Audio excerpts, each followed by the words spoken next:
لیکن لشکر والوں نے جب یہ منظر دیکھا کہ حضرت صفوان ابن معطل رضی اللہ عنہ اور امی عائشہ صدیقہ رضی اللہ عنہا ساتھ میں لشکر میں داخل ہو رہے ہیں، تو یہ منافقین کا جو سردار ہے، رئیس المنافقین عبداللہ ابن ابی ابن سلول، اس کو موقع مل گیا، وہاں سے اس نے افواہ کی اور تہمت کی بات شروع کر دی۔ یہ بات کا چرچا پھیلنے لگا، اسی لیے کہتا ہوں کوئی بھی بات اگر تمہارے سامنے آ جائے اس چرچے کا حصہ نہیں بننا چاہیے۔ پتہ نہیں بھائی حقیقت ہو یا جھوٹ ہو یا سچ ہو یا غلط ہو، ہمیں کیا لینا دینا؟ جس چیز کا تعلق ہمارے زندگی سے نہیں ہے ہم اس کے ساتھ کیوں وابستہ ہو جائے؟ اپنے آپ کو ایسی چیزوں سے دور رکھنا چاہیے۔ یہ سلسلہ کئی دنوں تک چلتا رہا۔ آپ صلی اللہ علیہ وسلم بالکل خاموش رہے، گھر پہ آتے تھے، بات چیت نہیں ہوتی تھی، پھر جب جس کے جگر کے ٹکڑے پر تہمت لگائی گئی اس کے دل پہ کیا گزرتی ہوں گی آپ اندازہ لگاؤ۔ اگر کوئی آج ہمارے گھر والی کے تعلق سے کوئی بات کرے ہمیں برداشت نہیں ہوتا۔ وہ دو جہاں کے سردار کی بیوی ہیں۔ کس کی بیوی؟ دو جہاں کے سردار کی بیوی، اور سب سے زیادہ پیار کرنے والے آپ صلی اللہ علیہ وسلم اگر کسی سے ہیں تو امی عائشہ صدیقہ رضی اللہ عنہا سے۔ ان کے بارے میں جب یہ چرچا چلنے لگا تو کیا گزرتی ہوں گی دل پہ؟ تو بالکل خاموش رہے۔ امی عائشہ کو خبر ہی نہیں ہے، بدلا ہوا تیور ہے، کیا ہو گیا کیا نہیں۔ صبح کو استنجا کے لیے نکلے ہیں، ان کے ساتھ میں ان کی خادمہ تھی حضرت ام مستہ رضی اللہ عنہا، ان کو ٹھوکر لگی تو انہوں نے کہا ہلاک مستہ ہلاک ہو جائے، ان کے بیٹے کو بددعا دی۔ امی عائشہ کہنے لگی کہ اللہ کے بندی کوئی اپنے بیٹے کو بددعا دیتا ہے؟ تو اس وقت میں حضرت ام مستہ کہنے لگی کہ اے عائشہ تم کتنی بھولی ہو، تمہیں کچھ خبر ہی نہیں ہے مدینے میں کیا چل رہا ہے۔ اس وقت پھر سارا معاملہ سنایا۔ اس وقت میں اپنے بیٹے کو جو بددعا دی انہوں نے، اس کی ایک وجہ یہ تھی کہ سارے منافق اس چرچے میں شامل ہو گئے۔ صحابہ میں سے سوائے 3 صحابی کے کوئی صحابی اس چرچے میں شامل، جب بھی کسی کے سامنے یہ بات آتی صحابی کی تو اس وقت کہتے کہ اللہ اس کا رسول ہی بہتر جانتا ہے، ہم اس بارے میں کچھ نہیں کہتے۔ اور امی عائشہ بالکل ایسا کر ہی نہیں سکتی، سیدھے سے جواب دیتے تھے۔ یہ اس وقت میں ایمان کا امتحان چل رہا تھا۔ تو اس وقت میں حضرت مستہ رضی اللہ عنہا، حضرت حمنہ بنت جہش رضی اللہ عنہا، حضرت حسان ابن ثابت، اس طرح سے 3 صحابی اس افواہ کے اندر کیا ہو گئے؟ مبتلا ہو گئے۔ بعد میں ان پر جو حد جاری ہوتی ہے وہ حد جاری کروائی گئی، کیونکہ یہ ایمان والے تھے۔ باقی جو تھے وہ منافقین تھے، ان کو چھوڑ دیا ان کے حال پہ۔ تو امی عائشہ کو جب پتہ چلا تو ان کے پیروں کے نیچے سے زمین کھسک گئی۔ گھر پہ آئی، اللہ کے بیمار ہو گئی، بخار آ گئی، اللہ کے رسول سے فرمایا کہ میں مائکے جانا چاہتی ہوں۔ سامنے ہی گھر تھا، مائکے چلے گئے اجازت لے کر۔ اسی لیے کہتا ہوں عورتوں سے کہ اجازت لے کر اپنے شوہروں سے کام کیا کرو۔ آپ صلی اللہ، حالانکہ مائکہ سامنے ہے، مائکہ کہاں ہے؟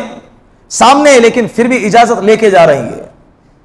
چلے گئی، کئی دن گزر گئے۔ آپ صلی اللہ علیہ وسلم جب ملاقات کرنے کے لیے آئے، میں بات مختصر کر رہا ہوں، تفصیلی قصہ گزشتہ سال آپ کے سامنے بیان کیا تھا۔ آپ صلی اللہ علیہ وسلم امی عائشہ رضی اللہ عنہا کی خیر خیریت معلوم کرنے آئے، اور امی عائشہ اس وقت میں مصلی پر تھی، اللہ کے سامنے محو گفتگو تھی۔ اللہ کے رسول صلی اللہ علیہ وسلم کے زبان سے نکلا، زبان مبارک سے نکلا کہ عائشہ اللہ بڑے غفور الرحیم ہے، اللہ سے معافی مانگ لو، اللہ معاف کر دیں گے۔ یہ جملہ بجلی کی طرح امی عائشہ کے دل پہ گرا، فوراً مصلی کی طرف متوجہ ہو گئی، اللہ کی طرف متوجہ ہو گئی۔ حضرت ابو بکر صدیق ہے، حضرت ام جمیل رضی اللہ عنہا ہے، اور وحی کے آثار ظاہر ہو گئے۔ پیشانی پر پسینہ، گردن جھک گئی، فوراً کپڑا ڈال دیا گیا، وہی اتری ہے، سورہ نور کی آیتیں نازل ہو گئی۔ اللہ رب العزت نے امی عائشہ رضی اللہ عنہا کی پاک دامنی میں آیتیں اتاری، قرآن کریم کا حصہ بنا دیا جو قیامت تک پڑھا جائے گا۔ امی عائشہ کو بلایا گیا رضی اللہ عنہا اور کہا کہ عائشہ مبارک ہو، تیری پاک دامنی میں اللہ رب العزت نے قرآن کریم اتارا ہے۔ ان کے والدہ کہنے لگی عائشہ اللہ کے رسول کا شکریہ ادا کرو۔ امی عائشہ کہنے لگی کہ میں اللہ کے رسول کا شکریہ کیوں ادا کروں، میں تو میرے رب کا شکریہ ادا کروں گی جس نے میرے پاک دامنی میں قرآن کریم کا حصہ بنا دیا، حصہ اتار دیا۔ مجھے امید نہیں تھی، مجھے لگتا تھا کہ وہی اتریں گی یا اشارہ ملے گا یا الہام ہوگا، لیکن قرآن کی آیتیں اللہ میری گواہی میں اتارے گا، مجھے اتنی بڑی امید نہیں تھی۔ اگر ہم سچائی کے راستے پہ ہونا، اللہ کہیں سے بھی مدد بھیجے گا۔ آج بھی اللہ کہیں سے بھی اللہ راستے کھولے گا۔ تو یہ سورہ نور کی آیت ہے۔ پھر اس کے بعد کسی پر اگر تہمت لگائی جائے تو اس کی کیا سزا ہونی چاہیے؟ ایسے ہی نہیں لوگ کہتے ہیں نا کہ اسلامک کنٹری کے اندر زنا کی جو سزا ہے ڈائریکٹ قتل کر دینا یا 100 کوڑے لگا دینا، ایسے ہی نہیں ہے. اگر کوئی کسی کے اوپر زنا کی تہمت لگا رہا ہے، زنا کے بارے میں الزام لگا رہا ہے، تو اس کے اوپر ضروری ہے کہ وہ کیا کرے، اس زنا کو ثابت کریں. اس کے کٹھین شرائط ہیں، 4 گواہ ہونے چاہیے، عینی گواہ ہونے چاہیے، جس کا ٹائمنگ ایک ہو، دن ایک ہو، جگہ ایک ہو، انسان ایک ہو، اور چاروں نے ایسے دیکھا ہو، بالکل آنکھوں کے سامنے زنا کرتے ہوئے دیکھا ہو. اگر یہ ساری چیزیں میچ کرتی ہیں، چاروں میں سے کسی ایک نے بھی ٹائمنگ الگ بتا دیا، یا جگہ الگ بتا دی، یا دن الگ بتا دیا، یا انسان الگ بتا دیے، یا نقل و حرکت اگر الگ بتا دی، تو اس وقت میں زنا کی حد جاری نہیں کی جائیں گی. زندگی کا مسئلہ ہے، کسی اور کے الزام لگانے کی وجہ سے کسی اور کی زندگی کو ہم ضائع نہیں کر سکتے. ہو سکتا ہے کہ کوئی بھی اٹھ کر آ کر 4 بندے کیا کر دے، زنا کی تہمت لگا دے، الزام لگا دے. بڑے کٹھن شرائط کے ساتھ زنا کی حد جاری کی جاتی ہے. اور زنا یہ انسان کے معاشرت کا سب سے بھدا عمل ہے، جس سے انسان کی سوسائٹی کیا ہوتی ہے، ناپاک ہو جاتی ہے اور فساد مچتا ہے. تو یہ سورہ نور ہے، اس کے اندر اللہ رب العزت نے زنا کے احکام، تہمت لگائی تو اس کی حد جاری کرنے کا بتلایا. پھر اس کے بعد اللہ رب العزت نے گھروں میں داخل ہونے کے آداب بتلائے. یا ایھا الذین آمنوا لا تدخلوا بیوتا غیر بیوتکم حتی تستأنسوا، اے ایمان والو جب تم کسی کے گھر پہ جاؤ تو تمہیں چاہیے کہ تم کیا کرو، اجازت لے کر جاؤ. اجازت ملی تو اندر داخل ہو جاؤ، اجازت نہ ملی تو کیا ہو جاؤ، لوٹ جاؤ. وتسلموا، سلام کرو، علی اہلیہ ذالکم خیر لکم لعلکم تذکرون، یہ تمہارے حق میں بہتر ہے اور پاکیزہ چیز ہے اگر تم اس کو سمجھو. یہ ہمارے معاشرے کے اندر اس کی بڑی کمی ہے. فون لگانے کے اندر بھی یہی چیز، یہی آداب آتے ہیں. کسی کو فون لگائے، اللہ کے رسول نے فرمایا ایک دفعہ فون لگانے کے بارے میں نہیں، گھر میں داخل ہو جائے 3 مرتبہ سلام کرو، اجازت مل گئی تو ٹھیک ہے، خوش دلی کے ساتھ وہاں لوٹو، خوش دلی کے ساتھ. یہ نہیں میں گیا دروازہ کھولا نہیں، کم بخت نہیں، ایسا ہوا ویسا ہوا، میرے کو اندر آنے نہیں دیا، میری آواز کا جواب نہیں، چپل دکھ رہی تھی میرے کو وہاں، ہو سکتا ہے جوتا پہن کے گیا ہو باہر، انسان کے ایک ہی چپل رہتی ہے. اچھا گمان رکھو، ظنوا بالمؤمنین خیرا، ایمان والے کے ساتھ کیسا گمان ہونا چاہیے، اچھا گمان رکھو. چپل اس کی ہے، جوتا پہن کے باہر گیا ہوں گا، یا بیمار ہوں گا، یا سویا ہوں گا، میری آواز سنائی نہیں ہوگا، اچھا گمان رکھ کے وہاں سے چلے جاؤ. یہی آداب فون کے اندر بھی ہے. فون لگایا اٹھایا ہی نہیں، ارے نہیں اٹھایا تو سویا ہوا ہوں گا، باتھ روم میں ہوں گا، بھائی نماز پڑھ رہا ہوں گا، کچھ نہ ایسے کام میں ہوں گا جس کی وجہ سے جواب نہیں دے پایا یا فون اٹھا نہیں پایا. بعض لوگوں کا تو ایسا ہے کہ میسج کا رپلائی نہیں دیا تو حضرت 1 مہینے تک بات نہیں کرتے، تعلقات توڑ دیتے ہیں یہ فون کی وجہ سے. اس فون کو جس حد تک، جس چیز کے لیے ایجاد کیا ہے اس کو اسی حد تک رکھنا چاہیے، اس کو اسی حد تک ضرورت کے وقت استعمال کرنا چاہیے. اس کو اپنی زندگی پر حاوی مت ہونے دے. رشتے آج فون جو ہے نا، یہ رشتوں سے زیادہ اہم ہو گیا ہے. جو بندہ فون اٹھائے گا، جو بندہ فون کا جواب دے گا، وقت پر رپلائی کرے گا، وہ بندہ سوسائٹی میں سب سے اچھا، سب سے پاکیزہ، سب سے بہترین، محبت کرنے والا، چاہے دل کے اندر کتنی نفرت ہو. اور جو بندہ فون نہیں اٹھائے گا، وہ کتنا ہی دل میں محبت رکھنے والا ہو، تنہائی میں دعا کرنے والا ہو، یہ بندہ بہت بیکار ہے، بہت گھمنڈی ہے، بہت تکبر کرنے والا ہے، اپنے آپ کو کیا پتہ نہیں کیا سمجھتا ہے، ہمارا فون نہیں اٹھاتا. بھائی ہر ایک کے سامنے والے کی اپنی اپنی مجبوری ہوتی ہے، سامنے والے کی اپنی کیا ہوتی ہے، اس کی پرسنل لائف ہوتی ہے، اس کے ضروریات ہوتی ہیں. وہ سارے کام دھندے چھوڑ کے بس تمہارے فون اٹھاتے رہے گا. یہ آداب زندگی شریعت نے ہم کو سکھلائے ہیں. بس فرق مسئلہ یہ ہے کہ ہم کو اس پر کیا کرنا ہے، عمل کرنا ہے. اللہ رب العزت سے دعا ہے کہ اللہ ان باتوں پر ہم سب کو عمل کرنے کی توفیق عطا فرمائے. بہت سارے احکامات ہیں، انشاءاللہ زندگی باقی رہی تو کل اس پر بات ہوں گی.